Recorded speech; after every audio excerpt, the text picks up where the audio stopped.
Esther is a gerontologist and eldercare advisor. Her firm, Encore Management, provides personal and corporate advisory services and educational products targeted to family caregivers to assist them with a range of issues associated with caring for aging parent or their own aging. Esther has personally faced many challenges of elder care as primary caregiver to her mother during the last 10 years. Esther was honored to have been selected as a delegate to the 2005 White House Conference on Aging. Now that's quite a feat because the conference is held only every 10 years and is tasked with providing aging policy recommendations to the President and Congress. Trying to recommend anything to the President and Congress is a daunting task. Way to go, Esther. And she made it back. Okay, Esther received her graduate degree in gerontology from USC, and she's a member of the National Association of Professional Geriatric Care Managers, the Business Forum on Aging of American Society. As a Stanford MBA and UCLA undergraduate, she is also a CPA and former PricewaterhouseCoopers tax professional. In honor of her mom, who has leukemia, Esther is very committed to the Leukemia and Lymphoma Society. So help me welcome Esther. No, I'm sorry. Buddy was giving me, when your other half goes, it's like we're doing sign language. I'm supposed to hit a button. Hit the bar? That's it. That's it? Is that it? That's it. Yay, Bobby. Thank you, Bobby. I am so challenged in this department. Well, thank you very much. I'm very pleased to be here today to talk about the subject of successful aging, something near and dear to my heart, and I hope it is also to yours. Believe it or not, successful aging is a gerontological term, the definition of which has changed over time. I think the best definition is to put life into years, not just to add years to your life. But as we push this envelope of years, it's really the quality of life actually has less to do with your genes or to the stars, but it has to do with the choices that you make over your lifetime. And although if you went to a bookstore, you'd see books on aging, you would think it was only related to physical and mental health. Well, I can tell you that successful aging is primarily related to emotional well-being. And individual lifestyles play more of a choice rather than genetics or wealth or race. So wherever you are in the continuum of life, these lessons are for you. But I think for many of you, there's a couple of barriers here. And it wouldn't surprise me if they affect many of you in this audience. And it has to do with denial and dysfunctional families. Ring a bell? Oh, ring a bell, ring a bell. I would say if denial was a disease, the results would be fatal. There is something about human nature. There's this gap between knowing and doing. But with respect to aging, it really has such a negative impact on the quality of your life. And I would say that a lot of people think that to accept aging is somehow giving into it. And I would actually say to not accept aging and acknowledge it is giving into it, because you lose the choices along the way. And truthfully, sometimes the angst associated with denial is actually worse than actually moving on and getting forward, because what you resist does indeed exist. So what's the antidote for denial? It's courage. It's courage to take that first little step, if not now, when? And you really are only hurting yourself. And I would say it's also an aspect of self-preservation. But to deny, you reduce your options. So, and I'd say the opportunity cost for denying is far too high when it has to do with your life. So now let's get to families. They certainly seem more dysfunctional than they used to be in the Ozzie and Harriet years. Whether those are parental issues, sibling issues, divorce, a me generation, family ties nowadays are less strong. Respect for elders has declined.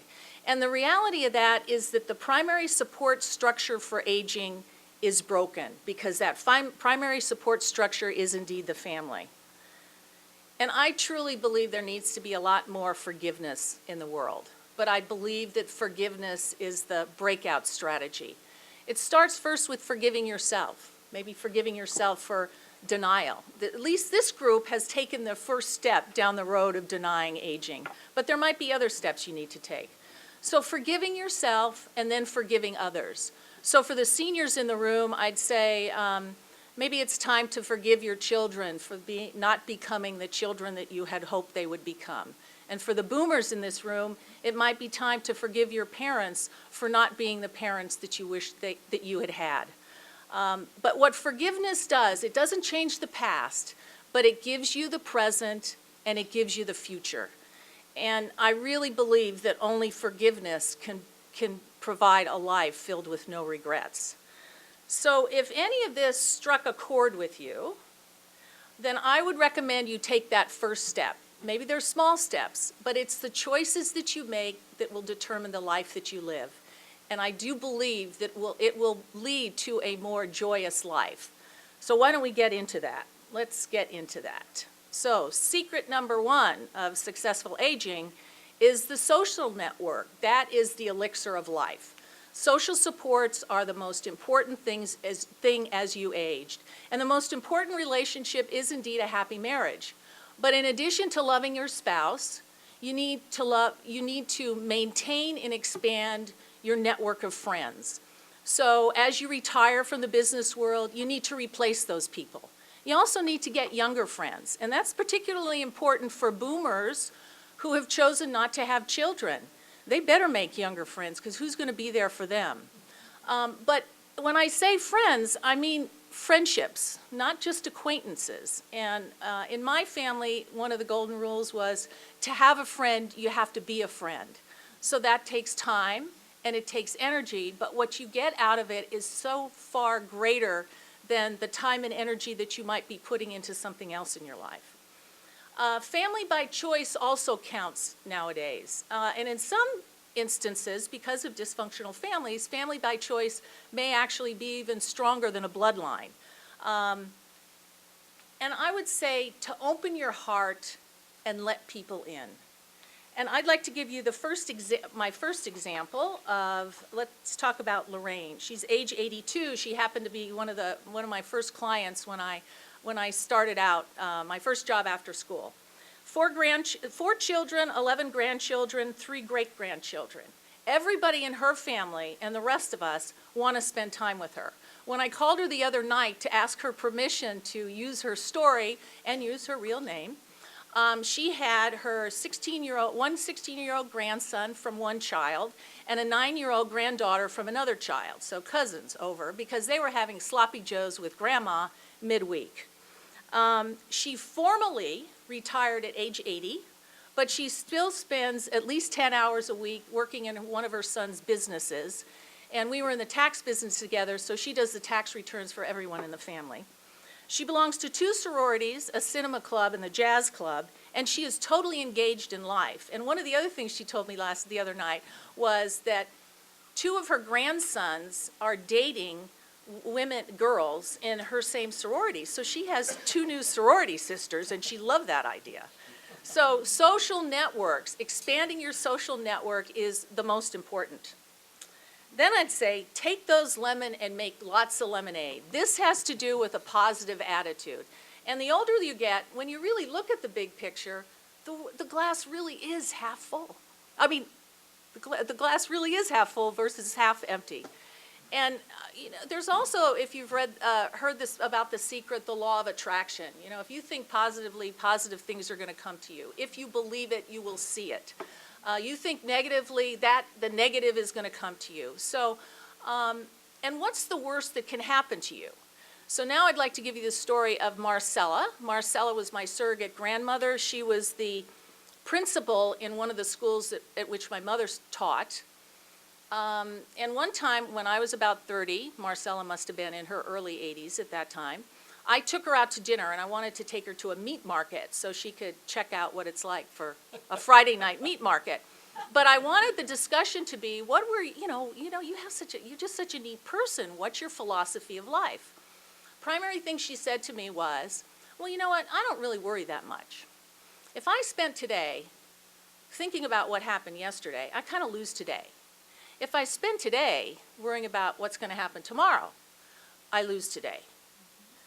if I think about the worst that could happen to me tomorrow, sometimes that isn't so bad in and of itself. And then if I think of the probability of the worst that could happen to me tomorrow, that isn't going to even happen. So why am I even worried about it? So I think that's a wonderful thing to live by. You know, what is the worst that can happen to you? So this is this appreciation, this positive attitude that you really see in seniors that have successfully aged. Next point, live by the golden rule, never forget to say thank you, and when in doubt, forgive. This goes to living with integrity, with respect, with gratitude, and with grace. Respect allows for acceptance, gratitude brings happiness, and forgiveness softens the heart. The best example I have here is my mother, who at the age, my mother's now 87 years old, and when she first, in terms of respect for people, when she first happened to move into a new senior community, after about a month in the community, she said, well, I had a conversation with the executive director. And that's usually not my mother's tone, so I had no idea what was coming up next. And she said, I told him that the residents do not have enough respect for the aides. The residents do not have enough respect for the aides. That's how my mother thinks. The two primary words that come out of her mouth are thank you. The next three most heard words out of my mother's mouth are I love you. And my mother at age 87 is no longer able to walk. She's no longer able to move in bed. She has to be fed. And she has a smile on her face and a twinkle in her eye, and she is genuinely happy.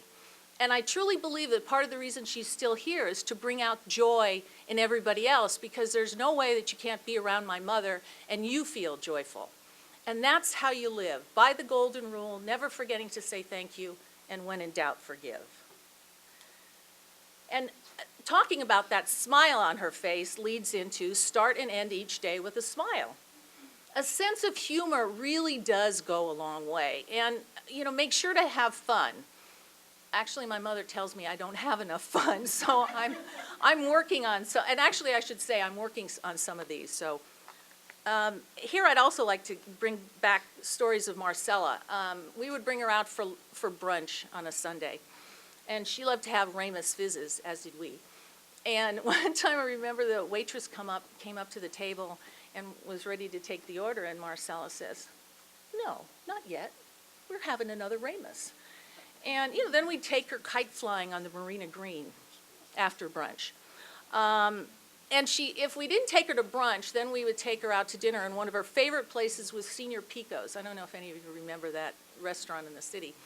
And the reason she loved it was so she could order son of a bitch stew. And that's exactly how she said it. I'll have son of a bitch stew. Then the first, I mean, this is a charming story. The first time she met my then boyfriend happened to be after my father's funeral when we came to our house, and they happened to drive up separately, but arrived together. And he had a Porsche, and so they obviously introduced themselves, and he goes, well, do you want to take a ride? And she said, yes. So we didn't know where Russell and Marcella were. They were taking a little ride in the Porsche before they came and had the little food after the funeral. Marcella was born in April of 1990 and died at the age of 99 on January 1st, 2000 at 4 a.m. in the morning. And I'm sure she wanted to live in 2 centuries, and I believe that there was a smile on her face when she left. So keep a smile on your face. Diet and fitness, this one, I hate to tell you, it's common sense. Eat nutritiously, exercise regularly, no vices, no smoking, no drugs, no overweight. And believe it or not, subjective health seems to be key, so that if you perceive yourself as healthy, I mean, you may be ill, but you won't necessarily be sick. So perceived health, individual subjective health, really plays a role in that. So how will you paint your canvas? This involves 2 concepts. The idea of there's still a future. A future awaits you at whatever age you are. And it also brings this aspect of creativity and lifelong learning. You see, well, here's the best example of this. This is Lithia. This is not a family member, but the aunt of a friend of mine. Age 92, next week she's going to be receiving her bachelor's degree in English with a minor in music. So the whole family is coming cross-country to her graduation. And what she's most worried about is she wants to get her master's degree. And none of the colleges where she lives in Poughkeepsie, New York, have a master's degree program. So she's now looking into bus schedules to go across the Hudson River so that she can get her master's degree. So it's this idea that there is a future and you can continue to learn, which is so, so important. So I leave the question with you. How will you paint your canvas? And last, you know, in the whole scheme of things, it isn't ultimately about you, but it is to start. You need to be your own best friend. It's your own best friend that's going to get past denial, that's going to forgive. But then there's a sense of transcending to greater goals and greater contributions in life. And either a passing on to the next generation or a saving for the next generation. That, in reality, is the ending goal. And there's one way to kind of describe this.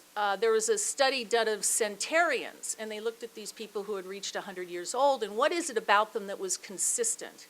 And it's an ability to deal with loss, because by the time you're 100 years old, you have lost physical abilities, mental abilities, loved ones, family, friends, spouse, sense of self-esteem or place in the workforce. There's so much you have lost, but there's ability for successful aging to go beyond that. That these people that lived to be 100, they were able to move beyond. They were able to move beyond the losses in their life and see a future and see it was positive, that they did have lemonade and they were grateful. That became one of the keys of living to be 100. So in conclusion, I would say that the choices that you make do indeed instill the life that you would lead. And it's really all about you making those choices. So may your life be filled with no regrets. May you see the extraordinary in the ordinary. And may somebody be there to brighten your world as you age. Thank you.